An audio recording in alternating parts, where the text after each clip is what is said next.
গুরুত্বপূর্ণ। আসলে মানুষের সবসময় গুরুত্বপূর্ণ, আমাদের প্রতিটি কর্মই গুরুত্বপূর্ণ একজন মানুষের জীবনে। যে বিষয়টি আজকে উদ্বোধন হলো একটি পাঠাগার, আর পাঠাগার একটি মুসলিম সংগঠন দেশের মুসলমানদের উদ্দেশ্যে একটি পাঠাগার। সেই পাঠাগারের যে প্রতিষ্ঠাতা, উনি একজন জাতির শ্রেষ্ঠ সন্তান, বীর মুক্তিযোদ্ধা আলহাজ রহমান খান। আবার উনি একটি এনজিওর কর্মধার স্বত্বাধিকারী, পল্লী প্রগতি সহায়ক সংঘ। আসলে মানুষের কিন্তু জীবন কিন্তু কর্মময়। আমরা বেঁচে থাকি কিন্তু কর্মের মাধ্যমে। কর্মে আমাদের কিন্তু বাঁচে রাখবে। এই জন্য জীবনটাকে আপনি যতটা কর্ম করতে পারবেন, ততই কিন্তু সৃষ্টির সেরা আপনি এটা প্রমাণ করবেন। আমাদের নবী করিম সাল্লাল্লাহু আলাইহি ওয়াসাল্লাম বিশ্বের শেষ নবী। আমরা যার দর্শন, তার জীবন মেনে চলি, পথ চলি, এবং যাকে আমরা দেখি, যে আমাদের সবটুকু দেখা নাকি সেই নবীর উম্মত। আসলে ওনার জীবনাচার যা হাদিস নামে খ্যাত, আমরা অনুসরণ করি। সেই প্রেক্ষিতে মানুষের সৃষ্টি কিন্তু মানুষের কল্যাণ, আর মানুষের কল্যাণের মাধ্যমে কিন্তু মন আনন্দ হতে পারে। অন্য ধর্মেরা ভগবানকে ঈশ্বর নামে ডাকে, তার কিন্তু গুণগান করা, তাকে আরাধনা করা, তারই ডাকা। অর্থাৎ মানুষের যে কল্যাণ, এটা কিন্তু খুবই খুবই গুরুত্ব সহকারে দেখানো হয়েছে। এই যে মানুষের জীবনকে সবচেয়ে মূল্যবান বলা হয়েছে। এই জন্য ইসলামে হত্যাকে মহাপাপ হিসাবে করা হয়েছে।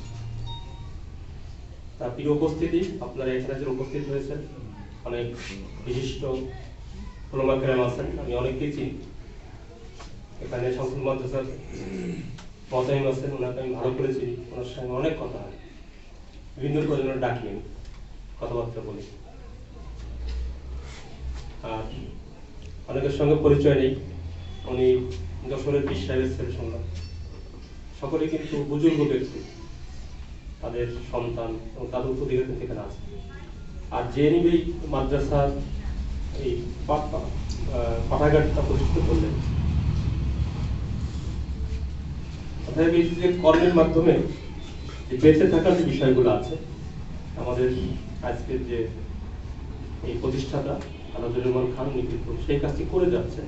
উনি যে বিষয়টি বললেন, নিজের রুজি, বেতন হয়তো ওনার এখন চাহিদা নেই, তারপরে ওই যে মানুষের যে আকাঙ্ক্ষা এবং তার যে ত্যাগ, এটা খুবই গুরুত্বপূর্ণ, যে কারণে কিন্তু হচ্ছে। এই জন্য সেই গ্রামবাসী ধন্য যে একজন, ওনার মধ্যে একজন মহৎ প্রাণ মানুষের জন্ম কিন্তু এই গ্রাম হয়েছে। এই জন্য মনে করি আপনারা যারা আছেন, উনি একজন উদার ব্যক্তি। উনি ওনার জীবনের সবকিছু এই মানুষের কল্যাণের জন্য কিন্তু বিলিয়ে দিচ্ছেন, যাতে উনি আরো দীর্ঘায়ু দান করুক, সেই দোয়াটা করবেন। পাশাপাশি ওনার স্ত্রীর যে স্বপ্ন উনি বললেন, সেই স্বপ্ন বাস্তবায়ন করতে পারেন, সেটা আপনারা সকলে দোয়া করবেন। সবাই বলে আমিন। প্রিয় উপস্থিতি, আমি কয়েকটি কথা বলে শেষ করি। একটি পাঠাগার যে গ্রামে থাকে, আসলে বোঝা যায় এলাকার জনপদের রুচিটাকে। কারণ আপনি কিন্তু সব জায়গায় পাবেন না, হয়তো অনেক অর্থবিত্তের মালিক আছে, প্রচুর সম্পদের মালিক আছে, কিন্তু সেখানে কিন্তু পাঠাগার নেই। পাঠাগার কিন্তু আমাদের দৃষ্টিকে প্রসারিত করে। আমাদের শিক্ষা গ্রহণের জন্য শুধু চীনে যেতে বলা হয়েছে না? অর্থাৎ চীন কিন্তু অনেক উন্নত আছে, সভ্যতা সংস্কৃতি উন্নত, কিন্তু তারা সেই চীনের, অর্থাৎ শিক্ষাকে এত গুরুত্ব সহকারে বলা হয়েছে। আর সেই কাজটি করার জন্য কিন্তু একটি পাঠাগার। এখানে আমাদের একজন বক্তা বললেন যে শুধুমাত্র বই থাকলে হবে না, এটাকে নিয়ে পাঠচক্র করা, আসলে মানুষের অন্তরে দেওয়ার জন্য যে কাজগুলো প্রয়োজন সেই কাজগুলো করতে হবে। আমাদের যুব সমাজ এখন বিভিন্ন ভারে ভারাক্রান্ত, বিভিন্ন কিছুতে আক্রান্ত, বিভিন্ন কিছুতে নেশাগ্রস্ত। শুধুমাত্র মাদক না, মাদক একটি নেশা, আরো নেশা আছে, যেমন ডিজিটাল ডিভাইস একটি নেশা, ডিজিটাল প্রযুক্তি একটি নেশা। নেশা না? আপনি দেখেন, যদি 30 বছর ব্যাকে যান, আমাদের অনেকের মোবাইল ফোন ছিল না, তখন কিন্তু জীবন কাটতো, কাটতো না? এখন কিন্তু জীবন কাটে। এখন কিন্তু আপনি কারণে অকারণে এই যে ডিভাইসটা আছেন, জাদুর বাক্স, এটাকে খুঁড়তে থাকেন। হ্যাঁ, একটু সুযোগ পেলেই দেখি স্ক্রিনে কি আছে। অর্থাৎ এটা কিন্তু এমন নেশায় আমরা আসক্ত হয়েছি। অর্থাৎ এটা কিন্তু একটি নেশা। আমাদের অবশ্যই সবকিছু থাকতে হবে। আমরা বিশ্ব সভ্যতা সংস্কৃতির বাইরে নই। আর এখন বিশ্বায়নের যুগ, আপনার সারা পৃথিবী গ্লোবালাইজেশন, কিছু করার নেই। আপনার যুগের চাহিদা, আপনাকে সেখানে যেতে হবে, আগাতে হবে। আপনি যদি বসে থাকেন তুমি যাবো না, পারবেন না, কারণ আপনি তো একা না। এখন দেশে প্রায় 17 কোটি লোক আছে। এই 17 কোটি লোকের মধ্যে 3 কোটি লোক থাকে বিদেশে। বিদেশে কাজ করে। তারা ওই দেশের সংস্কৃতি, ওই দেশের সভ্যতা, ওই দেশের অনেক কিছু তারা কিন্তু নিজেরা চোখে দেখেছেন এবং সেটা কিন্তু জীবনে চর্চা করেন। এভাবে কিন্তু মানুষের পরিবর্তনগুলো আসে। আমাদের সমাজ কিন্তু সবসময় পরিবর্তনশীল, অর্থাৎ মানুষও পরিবর্তনশীল। মানুষের সাথে সমাজ কিন্তু পরিবর্তিত হবে। আমাদেরকে যা কিছু পজিটিভ আছে, যে আমার জীবনকে, মানুষকে, আমার সভ্যতাকে, আমার সংস্কৃতিকে উন্নত করতে পারে, আমার সেই দিকে যেতে হবে। যেটা বলছিলাম যে আমাদের এই যে মহান মুক্তিযুদ্ধ, এই দেশ,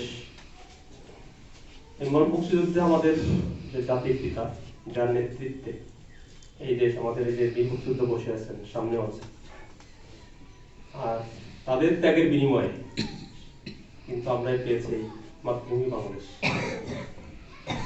71 সালের পূর্বে বাংলাদেশ কি ছিল, এখানে অনেকেরই একেবারে প্রত্যক্ষ অভিজ্ঞতা আছে। 71 পরের বাংলাদেশে অনেক অভিজ্ঞতা কিন্তু অর্জিত হয়েছে। আতঙ্কি স্বাধীন সার্বভৌম দেশের কারণে আমরা যতটা না কাজ করতে পারছি, সেটা কি সব ছিল কিনা? ওই সময় ছিল না। এই যে শোষণ, অনাচার, অবিচার, যে কারণে কিন্তু আমাদের এই দেশের যে শ্রেষ্ঠ সন্তান 30 লক্ষ লোক জীবন দিয়েছে, 2 লক্ষ মানুষ তাদের সম্পদ হারিয়েছে, আর এখন যারা বেঁচে আছেন তারা কিন্তু আসলে জাতির শ্রেষ্ঠ সন্তান।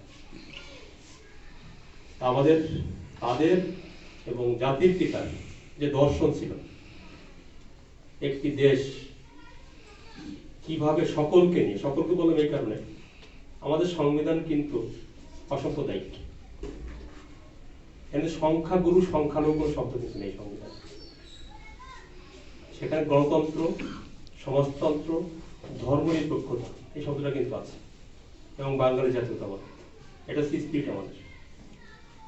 অর্থাৎ এই দেশে দেখুন, ওনার বক্তব্য কিন্তু বলা আছে যে হিন্দু ধর্ম পালন করবে, মুসলিম ধর্ম পালন করবে, খ্রিস্টান ধর্ম পালন করবে। অর্থাৎ যার যার ধর্ম তাকে পালন করে দিতে হবে। এই যে অসাম্প্রদায়িক বা ধর্মনিরপেক্ষ দৃষ্টিভঙ্গি একটি দেশ, একটি সমাজ নির্মাণের জন্য কিন্তু আমাদের এই মহান মুক্তিযুদ্ধ। তো এখানে যারা আছে, আমাদের ইসলাম বলেছেন উপস্থাপন, কমপ্লিট কোড অফ লাইফ।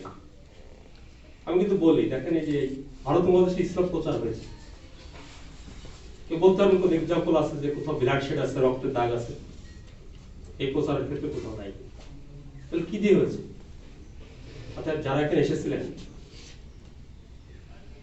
তাদের যে জীবনাচার, তাদের যে কর্ম, এটাতে মানুষ আকৃষ্ট হয়েছে। আকৃষ্ট তারা কিন্তু ইসলাম গ্রহণ করেছে। অর্থাৎ কাউকে জোর করে, কাউকে ধমক দিয়ে, কাউকে আঘাত করে সুযোগ কিন্তু নেই, ইসলাম বলে না। আমরা হলি আর্টিজান দেখেছি না 2016 সালে কি তাদের উদ্দেশ্য? একটা দেশে পঙ্গুত্ব উদ্দেশ্য, আর কোনো উদ্দেশ্য নাই। এই সাম্প্রতিক সময়ে কুমিল্লার একটি ঘটনার প্রেক্ষিতে উদ্দেশ্য কি? একটা দেশকে নষ্ট করার উদ্দেশ্য, একটা দেশে বিতর্কিত করার উদ্দেশ্য। এই উদ্দেশ্য কিন্তু একটা দেশের যে প্রগ্রেস, প্রগতি, উন্নয়ন প্রচন্ড ক্ষতিগ্রস্ত হয়।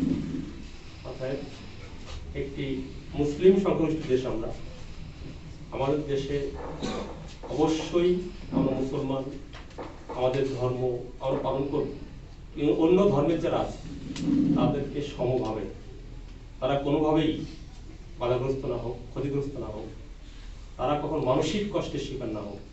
এটা কিন্তু আমাদের এই স্বাধীন সারা বাংলাদেশ যে দর্শনকে কেন্দ্র করে, ধর্মীয় দর্শনকে কেন্দ্র করে এই যে স্বাধীন হয়েছিল, এটা যদি বাস্তবায়ন হয়, এটা সকলের দায়িত্ব, আমাদের সকলের দায়িত্ব।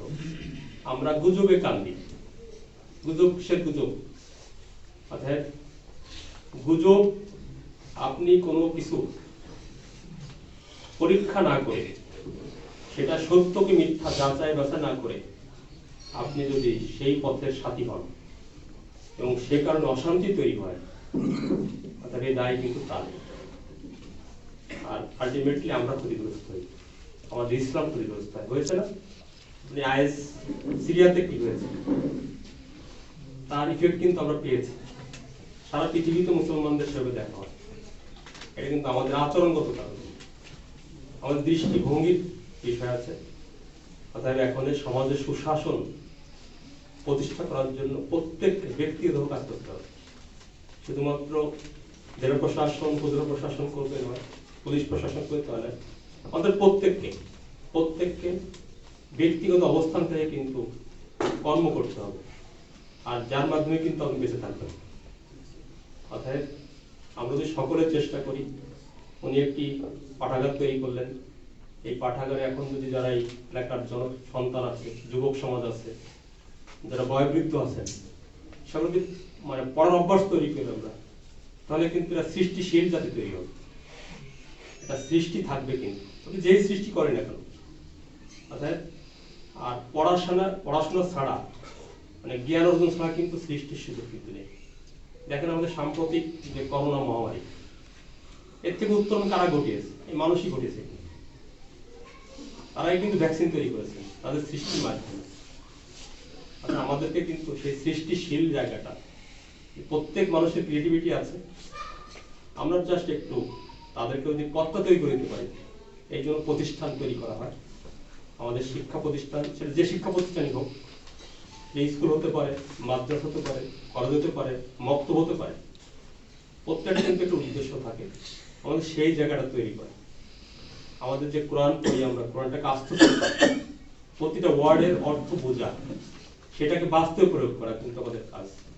এই কোরআন নিয়ে প্রচুর রিসার্চ হয় কিন্তু উন্নত দেশ। আমাদেরকে সেই জায়গায় রিসার্চ করে করে আমাদের প্রত্যেক জীবনে, দৈনন্দিন জীবনে আমরা কিভাবে কাজে লাগাতে পারি, সেটা মনে হয় আমাদের খুব দরকার। তাহলে কিন্তু আমার যে মানসিকতার পরিবর্তন হয়ে যাবে, তাহলে কিন্তু আর মানুষকে মানুষ হিসেবে কিন্তু মনে হবে যে মানুষ, কারণ মানুষ কিন্তু সৃষ্টি হয় মানুষ হিসাবে, তারপরে তার ধর্ম, তার বর্ণ, তার অর্থবিত্তের কিন্তু মানে আসে, তাই হয় না? প্রথম তো সৃষ্টি মানুষ হিসেবে, অর্থাৎ মানুষকে দেখতে হবে। সেই দৃষ্টিভঙ্গিগত বিষয়টা আমাদের জরুরি। আমাদের সেই জায়গাটা উন্নত হবে যখন আমরা নিজেদেরকে এই যে বিভিন্ন যে শিক্ষা ব্যবস্থা আছে, আমরা এদেরকে আরো আত্মনির্ভর করতে পারবো, সকলকে উদ্বুদ্ধ করতে পারবো। আমি ধন্যবাদ জানাই আল্লাহ রহমান খানকে। উনি বললেন যে যারা ড্রপ আউট হয়ে যায়, শিক্ষা থেকে ধরে পড়ে, হয়তো তার পরিবারের ক্ষমতা নাই তাকে শিক্ষা দেওয়ার, সেই জায়গাটা আমি হাত দিচ্ছেন কিন্তু খুবই গুরুত্বপূর্ণ, খুবই গুরুত্বপূর্ণ। জাতি কিন্তু শিক্ষিত না হলে আপনি কিন্তু যে আমরা সুশাসন বলছি, সব জায়গায় একটি মানে সমঅবস্থান, এটা সম্ভব না। আর আলটিমেটলি সকলকে নিয়ে কিন্তু আমাদের চলতে হবে, সকলকে নিয়ে। শুধুমাত্র একটা নির্দিষ্ট জনপদ নিয়ে কিন্তু একটি রাষ্ট্র চলার সুযোগ কিন্তু নেই, সকলকে নিয়ে চলা। এই জন্য কিন্তু সরকার অনেক সোশ্যাল সিকিউরিটি প্রোগ্রাম কিন্তু ইতিমধ্যে নিয়েছে। এই যে বয়স্ক ভাতা, বৃদ্ধ ভাতা, তারপর বিধবা ভাতা দিচ্ছে না এগুলা, এটা কিন্তু পার্ট সকলকে নিয়ে একসাথে একটা দেশকে রান করা। আমাদের দেশ স্বাধীনতার সুবর্ণ জয়ন্তী পালন করেছি আমরা। ইতিমধ্যে কিন্তু এই দেশটা কোথায় যাবে 2041 এবং 2100 সালে সেটা কিন্তু ঘোষণা করা হয়েছে। অর্থাৎ সেই কাজটি করার জন্য আমাদের মানসিকতার কিছু পরিবর্তন প্রয়োজন। সেই পরিবর্তনটা কি? আমরা খুব একটু লোভ সংগ্রহ করতে পারি, আমাদের লোভটাকে সংগ্রহ করা প্রয়োজন। আমাদের সত্যকে সত্য বলা শেখা প্রয়োজন, মিথ্যাকে মিথ্যা বলা শেখা প্রয়োজন। আমরা দুর্নীতি আমাদের বিভিন্ন জায়গায় গ্রাস করে ফেলেছি, তার সাথে কিন্তু আমরাও পার্ট। একজন ব্যক্তি হিসেবে কিন্তু আমি সে চর্চা করি, আমি কিন্তু নিজেই কিন্তু করি। অর্থাৎ ঘুষ দেওয়া, ঘুষ খাওয়া সমঅপরাধ না? সমঅপরাধ না? আপনি একটা অফিসে গেলে কাজ করতে, আমার থানাতেই গেলেন, এখন থানা ডিউটি অফিসার বললো যে আমাকে 200 টাকা দেন, আপনি টাকা দিয়ে দিলেন, আপনার কাছে করে চলে আসলেন, আপনি প্রতিবাদ করলেন না, এটা কিন্তু অন্যায়। আমি এটাই বলছি, আপনার প্রতিবাদ করতে হবে। কেন নিবেন টাকা? এই কারণে তো আপনাকে বসানো হয়নি। আপনি রাষ্ট্রের কর্মচারী, আপনার কাজ যে কোনো জনসেবা, যে কোনো আপনার যে আইনানুগ যে কাজ আছে, কর্তৃত্ব আছে, সেই কাজটা বাস্তবায়ন করা। কিন্তু এর জন্য তো আপনি টাকা দাবি করতে পারেন না। তদ্রূপ আপনি সাধারণ নাগরিক হিসাবে আপনি যে অফিসে যাবেন, যদি সে আপনাকে অন্যায় কোন দাবি করে, আপনি তার প্রতিবাদ করবেন, কিছু করতে হবে। কিন্তু এটা কিন্তু আপনার একজন মানুষ হিসাবে এটা কিন্তু আপনার একেবারে দায়িত্ব কর্তব্যের অংশ। যদি মনে করেন যে আমি নিজের কাজটা করে চলে আসলাম, কেউ দেখলো না, আলটিমেটলি আমি একটু সমাজকে ক্ষতি করলেন। আপনি তার একটা অভ্যাস, তার যে বদ অভ্যাস, সেই অভ্যাসটাকে আপনি কিন্তু রিকগনাইজ করলেন, স্বীকৃতি দিলেন, না করতে পারো। আপনার লাভ হয়েছে কি? আপনারও তো লাভ হয়েছে। সেই লাভটা কি? সেই লাভটা হয়তো আপনার কোনো একটা তথ্য গড়মিল আছে, আপনি সেই কাজটি করে নিয়ে আসলেন, তাতে কিন্তু আপনিও ক্ষতিগ্রস্ত হলেন। যেমন আমাদের এখন আমরা দেখি অনেকের 2টা করে বার্থ সার্টিফিকেট, অনেকের 2টা বার্থ সার্টিফিকেট।